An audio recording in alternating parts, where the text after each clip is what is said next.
Encoding, Decoding Identity. Communication in Carson McCullers' The Heart is a Lonely Hunter by Sarah Wolfe. When Carson McCullers' novel The Heart is a Lonely Hunter was published in 1940, the queer undertones went mostly unexamined by critics and reviewers. Overshadowed by the sense of loneliness that permeates the pages, queerness was a thought far beyond the heightened anxieties surrounding severe class inequality, a result of the Depression and the fears of the rising Nazi Party, both of which set the backdrop of the novel. Richard Wright, in a review of the novel shortly after publication, writes, quote, "I don't know what the book is about. The nearest I can come to indicating its theme is to refer to the Catholic confessional or the private office of the psychoanalyst." End quote. Certainly, the loneliness of the novel is limelighted in comparison to its queerness. What was not overlooked by critics, however, was McCullers' adeptness at handling identities that were not her own, specifically the Black identity.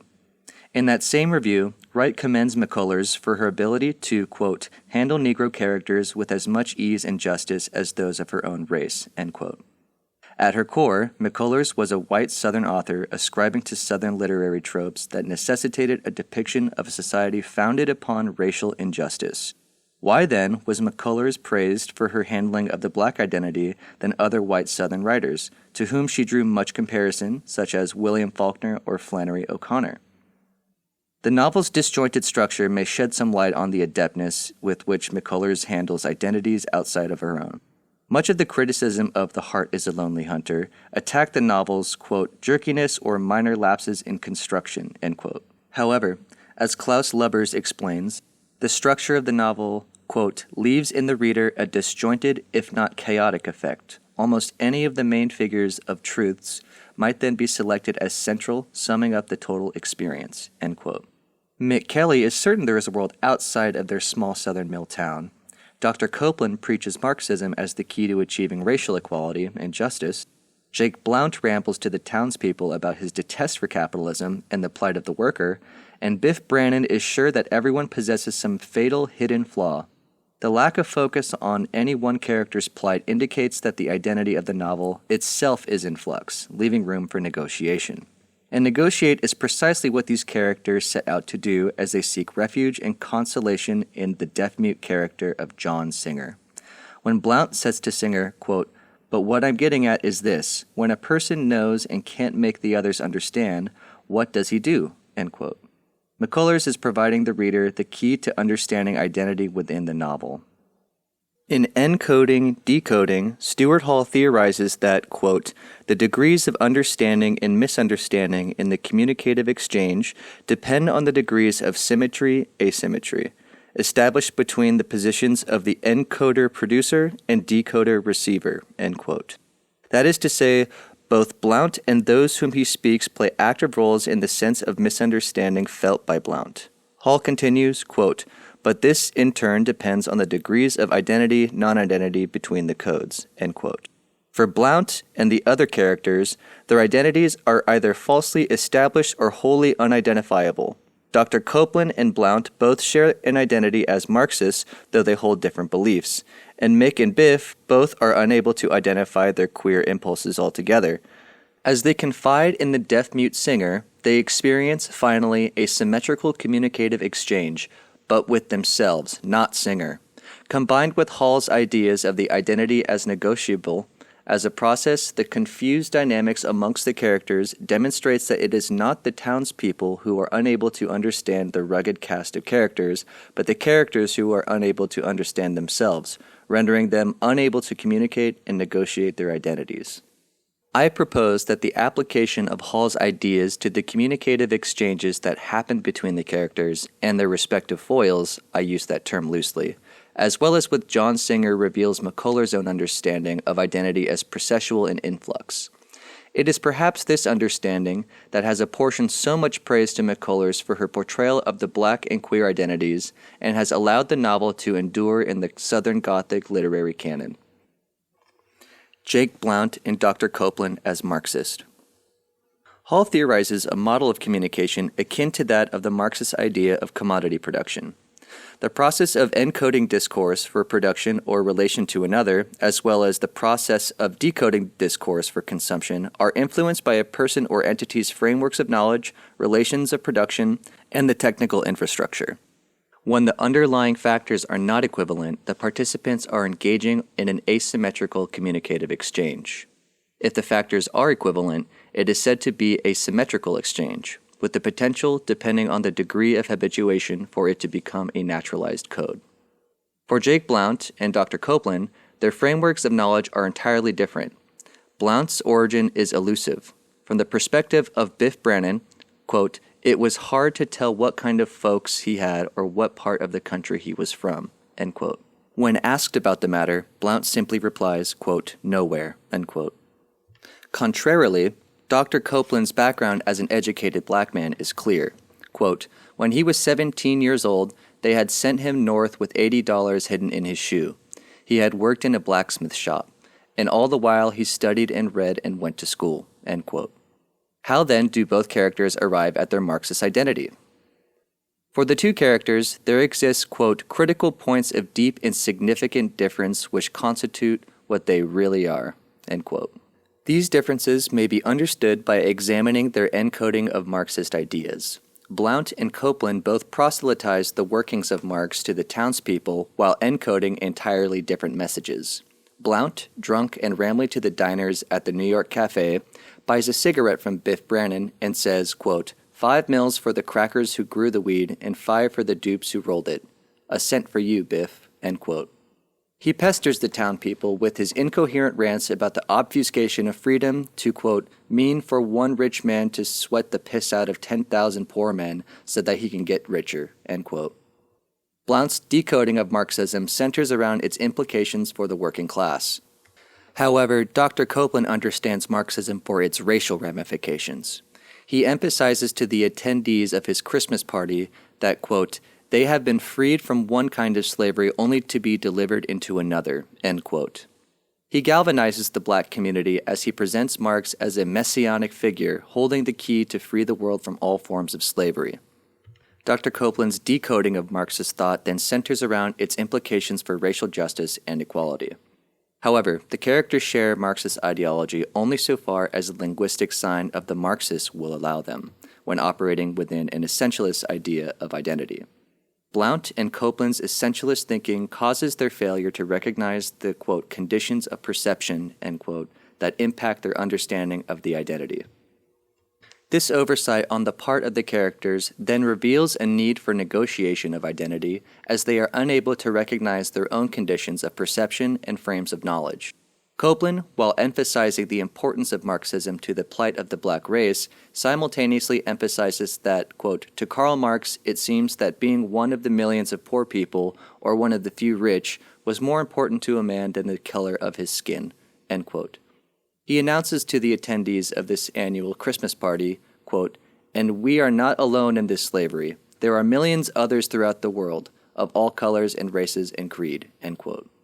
However, throughout the novel, he asserts that John Singer is the only, quote, "white man of intellect and true knowledge," end quote. Copeland attributes his envisioning of a deracialized world to Marxism, while encoding his ideas primarily through a racial lens. His identity as a Marxist then becomes one in need of negotiation. Blount also displays a need for the negotiation of his Marxist identity, but his elusive origin makes such negotiation nearly impossible. While Copeland possesses a frame of knowledge, his black identity, and educational upbringing, Blount appears to lack one altogether. Quote, "but most of the time, nobody was sure just what he was saying. Talk, talk, talk. The words came out of his throat like a cataract. And the thing was that the accent he used was always changing, the kinds of words he used. Sometimes he talked like a linthead and sometimes like a professor. He would use words a foot long and then slip up on his grammar. It was hard to tell what kinds of folks he had or what part of the country he was from. He was always changing," end quote. The appearance that Blount is always changing is not an indication of him negotiating his identity, but an indication that his frame of knowledge, necessary to the communicative exchange, and therefore identity negotiation, is altogether absent. His sole identity is that of the Marxist. For both Dr. Copeland and Blount, that identity becomes non-negotiable due to their failure to recognize their conditions of perception. This non-negotiability culminates in an argument between the two characters as they discuss means of justice for Dr. Copeland's son, Willie, who is so badly abused by prison guards that he contracts gangrene and undergoes amputation of both of his legs. Jake offers to testify in court on behalf of Willie, while Dr. Copeland intends to organize a march on Washington. In this moment, what should have been an opportunity for the characters to negotiate their identities becomes instead a collision of unwavering identities. Biff Brannon and Mick Kelly as queer-coded. Like Copeland and Blount, Mick Kelly and Biff Brannon serve as a mirror for the other character to reflect on their identity. Whereas Mick Kelly, a 12-year-old girl, expresses herself in masculine ways, Biff Brannon assumes a more feminine role after his wife, Elise, suddenly passes away. Mick Kelly dresses in boys' clothes and despises her older, tabloid-obsessed feminine sisters, Etta and Hazel. Conversely, Biff finds himself enjoying sewing, gardening, and homemaking in Alice's absence. While both characters engage in gender non-conforming modes of expression, they struggle to articulate their impulses and desires, settling often to describe them as queer. Much has been said about McCullers' use of the words queer and freak to describe the inexplicable feelings felt by characters throughout her oeuvre.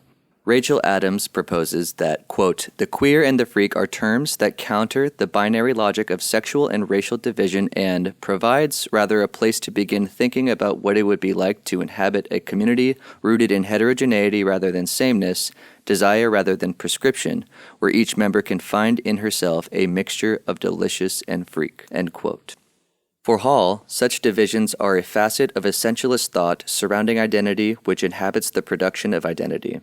Quote, "Perhaps instead of thinking of identity as an already accomplished historical fact, which the new cinematic discourses then represent, we should think instead of identity as a production, which is never complete, always in process," end quote. For Blount and Copeland, the Marxist identity was already established, an already accomplished historical fact. But for Mick and Biff, the queer identity had yet to reach such an accomplishment. Unlike Jake and Dr. Copeland, Biff Brannon and Mick Kelly are therefore unable to identify or attach a linguistic sign to their identities, making negotiation nearly impossible. Because Mick and Biff possess no framework of knowledge with which to encode their queer impulses, they find themselves instead encoding according to their relations of production. Quote, "What was it made her act like she suddenly did? Maybe it was remembering the times when they were younger. Maybe it was because the sadness made her feel queer. But anyway, all of a sudden she gave Harry a push that nearly knocked him off the steps. 'SOB to your grandmother,' she hollered to him. Then she ran. That was what kids used to say in the neighborhood when they picked a fight," end quote. Mick Kelly is able only to identify the queer feeling and misconstrues it as a desire to pick a fight, based on interactions she's seen of other children. Conversely, Biff, a much more self-assured character, despite his inexplicable impulses, believes himself to have negotiated his feminine impulses. Quote, "Mick had grown so much in the past year that soon she would be taller than he was. She was dressed in the red sweater and blue pleated skirt she had worn every day since school started. Now the pleats had come out and the hem dragged loose around her sharp jutting knees. She was at the age when she looked as much like an overgrown boy as a girl. And on that subject, why was it that the smartest people mostly missed that point? By nature, all people are both sexes, so that marriage and the bed is not all by any means. The proof? Real youth and old age. Because often, old men's voices grow high and reedy, and they take on a mincing walk.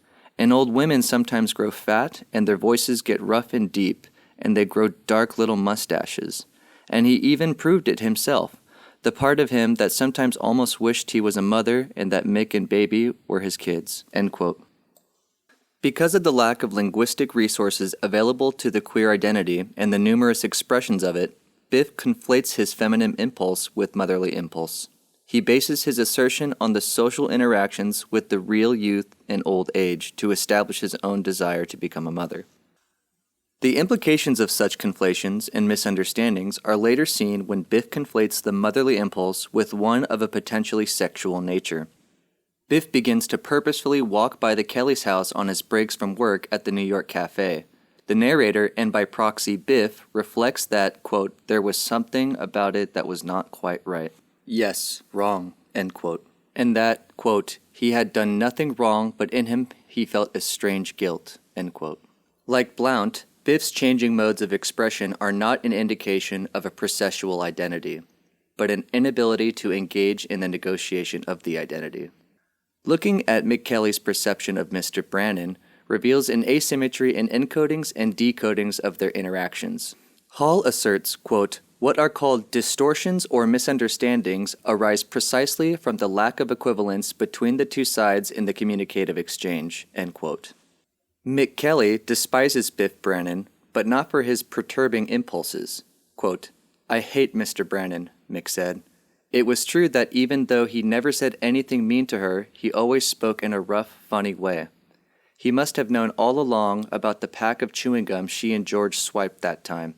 And then why would he ask her how her business was coming along, like he did up in Mr. Singer's room, end quote. Mick decodes Biff's concern as accusation. Once again, what was initially the opportunity for negotiation of identity is obfuscated by the character's inability to participate in symmetrical or naturalized communicative exchanges. John Singer as God. For Jake Blount, Mick Kelly, and Dr. Copeland, and Biff Brannon, their unnegotiated identity creates the sense of alienation that marks the novel. When John Singer, a queer-coded deaf-mute character, begins to frequent the New York Cafe and take up residence at the Mick Kelly house, he provides hope for the characters that someone might finally understand them. Quote, the fellow was downright uncanny. People felt themselves watching him even before they knew that there was anything different about him. His eyes made a person think that he heard things nobody else had ever heard, that he knew things no one had ever guessed before, end quote. Singer brings to the rugged cast of characters a temporary relief from the loneliness and isolation caused by their unnegotiated identities. More aptly, the rugged characters bring their sense of loneliness and isolation to Singer. As Blount, Copeland, Mick, and Brannon deify Singer and make him, quote, a sort of homemade god, end quote, they once again fail to recognize their conditions of perception, exacerbating their own loneliness as well as Singer's. I have already elaborated the ways in which the frame of knowledge and the relations of production have affected the characters' ability to communicate and negotiate their identity. The final element in the novel that Hall theorizes, which affects Singer more than any other character, is the technical infrastructure used to encode and decode discourse. As Singer adapts his discourse to their forms of technical infrastructure, the characters fail to reciprocate such care. As a result, Singer is altogether excluded from the exchange, and the characters find themselves in a communication loop, encoding and decoding their own messages, unable to create or find meaning. Though McCullers describes him as a deaf-mute, she makes clear that Singer was not voiceless. He reads lips, writes notes, and uses body language to encode his messages. In applying Foucault's History of Sexuality to McCullers' work, Melissa Free asserts that, quote, silence and discourse do not constitute a binary, end quote. Although Singer did not vocally speak, he was not incapable of engaging in discourse. Quote, Singer wrinkled his forehead and considered. He reached for his silver pencil and wrote on his pad of paper that he didn't know, end quote. Analyzing the deafness of the novel, Alexander Steele asserts that, quote, the communal violence done to Singer comes from the urges of his able-bodied visitors to place his deafness within a purely symbolic register. Yet at a material level, these forces understand Singer's deafness only as a medical impairment, disavowing his painful, affective response to an ableist society which fails to understand even basically what it is to be deaf, end quote. Blount, Mick Copeland, and Brannon failed to acknowledge the technical infrastructures that affect their exchanges with Singer. Mick expresses a curiosity about, quote, what kind of things he would say if he could talk, end quote, and assures herself that, quote, nobody knew, end quote. As a result, these characters are often unable to decode Singer's messages and tend to dismiss them entirely. For Hall, quote, if the meaning is not articulated in practice, it has no effect, end quote. As the characters are unable to decode Singer's encodings, the process of exchange is essentially broken. Similarly, Hall asserts that, quote, no one moment can fully guarantee the next moment with which it is articulated, end quote. Singer, writing a letter to Antonopoulos, tells him about the 4 characters who have been visiting him in his apartment. He writes, quote, "They talked, and as the months went on, they talked more and more. He became so used to their lips that he understood each word they said, and then after a while he knew what each one of them would say before he began, because the meaning was always the same." End quote. If the meaning remains static, and Singer is able to then anticipate what the characters are going to say, Singer has in effect been excluded from the circuit of communication as a whole, whose message then are the characters encoding and whose are they decoding. The characters engage in discourse in which they are both encoder and decoder. They become stuck in a communication process with themselves, reaching a symmetrical and, quote, achieved equivalence, end quote, only for it to strengthen what they perceive to be their ideals while inhibiting their ability to negotiate their identity. So assured are the characters in their ideals that their identities become static and reduced to boilerplate descriptions, as evidenced in Singer's letter to Antonopoulos. Quote, "Ya capital and Democrats," says the ugly one with the mustache. Then he contradicts himself and says, "Freedom is the greatest of all ideals. I just gotta get a chance to write this music in me and be a musician. I gotta have a chance," says the girl. "We are not allowed to serve," says the black doctor. "That is the godlike need of my people." "Aha," says the owner of the New York Cafe. He is a thoughtful one, end quote. But Singer is not without his own inhibitors to negotiating his identity. Singer is arguably the most overtly queer-coded character of the novel in his intimate friendship with Antonopoulos, another deaf-mute. The two live together and share a bedroom, quote, furnished mainly with a large double bed, for the Greek and a narrow iron cot for Singer, end quote. Singer obsesses over Antonopoulos, escorting him to work and waiting outside after the workday to escort him back home. In their friendship, Singer is content and feels no need to negotiate his identity.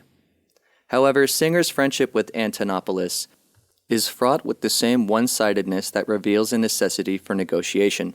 Singer signs frequently to Antonopoulos, but, quote, "it was seldom that Antonopoulos ever moved his hands to speak at all," end quote. Antonopoulos does not reciprocate any of Singer's signs except, quote, to say that he wanted to eat or to sleep or to drink, end quote. He demonstrates a passivity unregistered by Singer. But for Singer, Antonopoulos was, quote, the one who always steered the way, end quote, deifying him just as Mick, Biff, Dr. Copeland, and Blount deified Singer. When Antonopoulos is sent to a mental asylum after falling ill, Singer is forced to ingratiate himself with the community. In doing so, his struggle to negotiate his identity becomes twofold, as he must now negotiate his queer identity against a compulsory heterosexuality, and his identity as a deaf-mute against a compulsory able-bodiedness. Excluded by the other characters from the communication process, Singer relies on writing letters to Antonopoulos to negotiate both identities, despite, quote, the fact that Antonopoulos could not read, end quote. Singer, however, never sends the letters. Spivak examines the unsent letters sent by Singer, describing them as, quote, the fiction of a paradoxically impure, pure signifier that will never be sublated, that is, contradicted and preserved in a higher form, through its own contradiction and becoming a meaning-filled signified because the addressee receives it, end quote. For Singer, then, the letters become a discourse akin to the kind that Biff, Mick, Blount, and Copeland engage in with him. Singer becomes both encoder-producer and encoder-receiver of his own discourse. Francis Freeman Payton argues that, quote, in reality, Singer is more a mirror than a god. As the people reach out to him, Singer reflects rather than absorbs their gestures, end quote. However, this view of Singer as a mirror is reductive and does little more than to metaphorize the, quote, deaf-mute, end quote. Singer's suicide is often interpreted as an act of martyrdom for the characters as it, quote, fragments their visions of themselves, forcing them to change the direction of their energies, end quote. Certainly, the final part of the novel depicts a noticeable change in the character's outlook. Mick leaves vocational school to go work at Woolworth's and bring in money for her struggling family. Copeland falls ill and moves in with his family who had previously ostracized him for his zealous beliefs. Blount leaves town, but not before trying to reconcile the argument between him and Dr. Copeland, and Biff observes that the feelings he had for Mick had dissolved, but, as Lawrence Graver ascertains, the change in direction of the character's energies, quote, are not causally related to Singer's death, end quote. The parallels between John Singer's own symmetrical communication loop via letters and the other characters' communication loops via John Singer refute the interpretation of Singer as a sacrifice for the characters. Instead of a mirror that needed to be destroyed for the character's catharsis, Singer suffers from his own incommunicable negotiations of identity. Although this interpretation of John Singer favors McCullers as an author able to look beyond damaging societal conceptions of disability, specifically regarding deafness, it overlooks close examination of Spiros Antonopoulos. Ultimately, Antonopoulos is one-dimensional. He is depicted only through Singer's perspective and is given no agency in the novel. But an analysis by Steele holds implications beyond McCullers' handling of the deaf characters. Quote, if she falls short in some regards in her treatment of deafness, one of McCullers' unheeded offerings is her refusing to assume she can access Singer's body and mind as a hearing person. Crucially, she bars both herself and hearing readers from embodying this disabled space, end quote. Her depiction of Antonopoulos was not to metaphorize deafness, but to demonstrate the need for communication in the negotiation of identity. His flatness as a character serves to humanize John Singer, depicting him in his own struggle to communicate, and demonstrating its effects in the negotiation of identity. Just as Singer does not serve as a mirroring object, neither does Antonopoulos. The lack of insight into the character Antonopoulos, therefore, cannot be equated with one-dimensionality because of Singer's own biases in their communicative exchanges. For Hall and McCullers, one's relation to their cultural identity is processual even when it examines facets that are unchangeable. Looking at how the characters encode and decode their exchanges with other characters brings together new interpretations that shed light on the interrelation between communication and the development of one's identity. While some facets of identity are definitely immutable, it does not mean that they are non-negotiable. Yet, the characters of The Heart is a Lonely Hunter all seem to understand themselves as static, essential beings. The Marxist, the queer, the able-bodied, their perception of identity as fixed blinds them to their conditions of perception, and in that they are unable to engage in meaningful discourse surrounding their identity. This is not to say that the inability to communicate is entirely the fault of the characters, for their frames of knowledge, relations of production, technical infrastructure have been determined by a society that hardly acknowledged the identities that they sought to negotiate. For Singer especially, the town's attempt to understand just what was so uncanny about him, quote, reveals more about the able-bodied culture doing the asking than about the bodies being interrogated, end quote. Likewise, for Biff and Mick, the inability to communicate was the outcome of a Southern community whose homophobia was ingrained to a point of prior self-restraint. The characters are not villainous, only naive in their understanding of their own identities. Understanding the problems that arise from the character's inability to communicate illuminates aspect of The Heart is a Lonely Hunter that might have otherwise gone unexamined. Singer is displaced from the position of a Christ-like figure who must die for the other character's salvation, and is instead humanized as a figure who suffers from the same inability to negotiate his identity. The sense of uncanniness that the characters feel in the presence of Singer is not a physical uncanniness, but a mental one. Their mutual inability to communicate and have someone really understand evokes a sense of strange familiarity. Richard Wright's review of McCullers' novel then takes on new meanings. How was it that McCullers was able to juggle so many identities, including ones that she did not embody, quote, without collapsing the difference of race and gender, end quote? It is precisely her understanding of identity as influx that allows for this. The structure of the novel itself adheres to no fixed identity. Although John Singer is central to the characters' lives, his arc is no more developed than that of Mick Kelly, Biff Brannon, Jake Blount, or Dr. Copeland. He is not a deity, just another townsperson struggling to work out his identity. To assert that any one main character is the protagonist would be a decoding of the novel that reveals one's own conditions of perception. In The Heart is a Lonely Hunter, McCullers envisions a world where identity is static, communication collapses, and all identities, regardless of categories of social identity, and their mutability or immutability, suffer as a result.